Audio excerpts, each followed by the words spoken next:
Ah, dear Jack, the Holden Racing Team, the famous factory team having its 25th anniversary next year.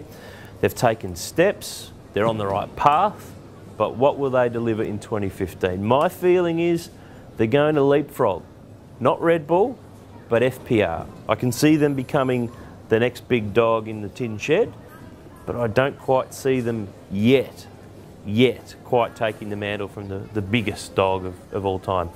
Discuss. Yeah, well, HRT, we're talking about the 888 of 10 years ago, you know.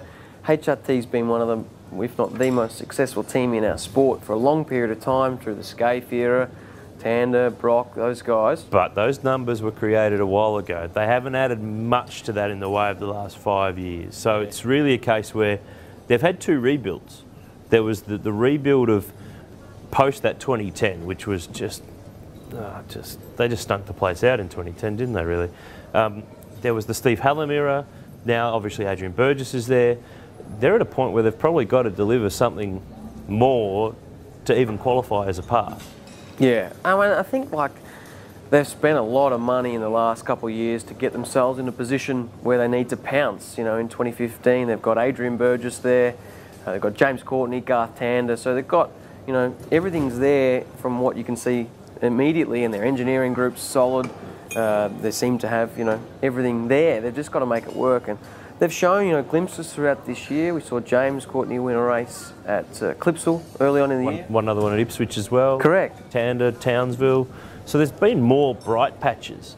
Just that they've still had those non-consistent times where they're either winning and contending, or they're 10th or 15th, or they're scraping something out of it. There's never that consistent 4th, the 6th, the 2nd, the 7th, the 1st. They lift the overall numbers and suddenly that picture changes. Yeah, I mean, the good days are good for HRT, but the bad days are bad. And a bad day for Jamie Whincup, who's their arch rival, you know, is only 4th or 5th place.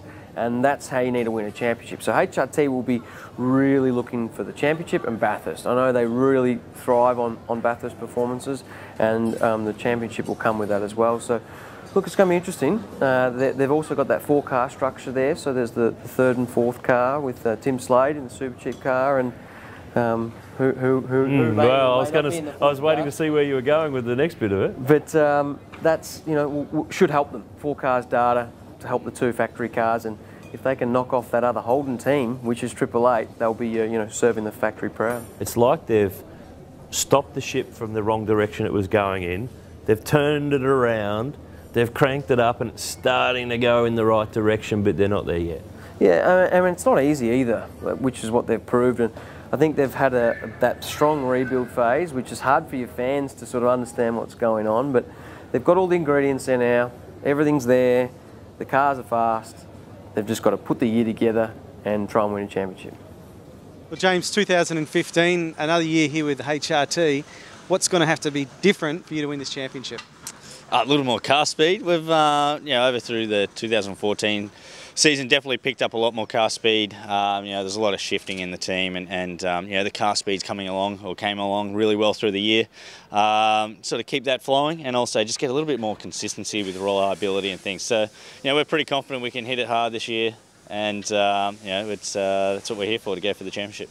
It's a long season, isn't it? And to get everything right consistently is pretty difficult. Yeah, exactly. Look, you know, everyone goes into every weekend wanting to win every one, but realistically, you can't win everything. So, you know, it's just making the most of what you have when you have it, and not, you know, throwing away things on stupid little mistakes. So we've got to clean up those little areas and really have a good, clean season. Well, Adrian, a lot of people talk about drivers getting experience within a team, but for yourself, a whole 12 months as part of HRT, going to be a big benefit for yourself in 2015?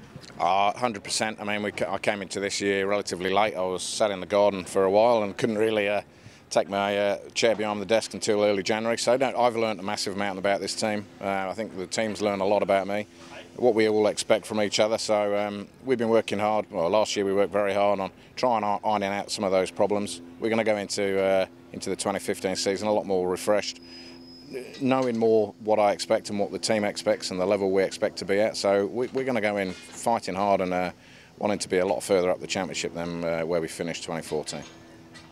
When people look at this from the outside, there's not a lot you need to gain to get up the front, is there?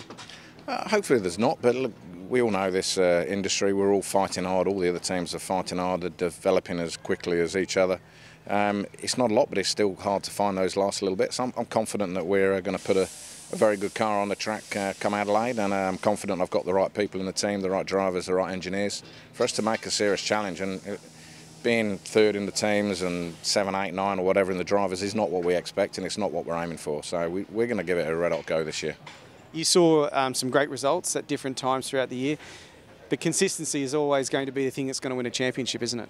It is, and I believe the car speed improved, but we had weekends where we dropped the ball as a team and drivers dropped the ball and we didn't do a good enough job, and it's ironing out those little blemishes in the year that will be able to put us in a position where we can put a full season together, and that's what you have to do to win this championship. You've got to be on top of your game every weekend, and the weekends you've got a car capable of winning, you've got to win. Weekends where you've got a car that's only good enough for 6th, you've got to be 6th. So we've got to make sure we put it all together. We've done it in the past. Everybody in this team has done it in the past, and we're going to try and do it this year. Each and every day on the Armour All Summer Grill, you've got the chance to win one of these, the Armour All Detailing Kit. All you have to do is to subscribe to speedcafe.com. To find out if you've won, visit and like the speedcafe.com Facebook page. You know, what I love about Armour All, the brand, is they've actually thought about it. You know, they've thought about keeping your car in tip-top condition and how that can be an easy task, not a cumbersome one. And they've done that in a very convenient way. So pretty well all of their products that you use on the exterior or the interior of your car are bundled up into these white packs. So you can literally grab them and go, get the job done. Not only that, they've got these other little cute glove box packs, if you like. Here's one, Tech and Screen Wipes. So great for a quick wipe of the windscreen or your little LCD screen, your touch screen in the centre of the dash there, groovy little product. Then you've got your clean-up wipes. For when the kids make a mess on the back seat, you can just grab your wipe, get the job done. And look at this, that's even a can size so it fits in your cup holder. Thought of everything. Well done, Armour All.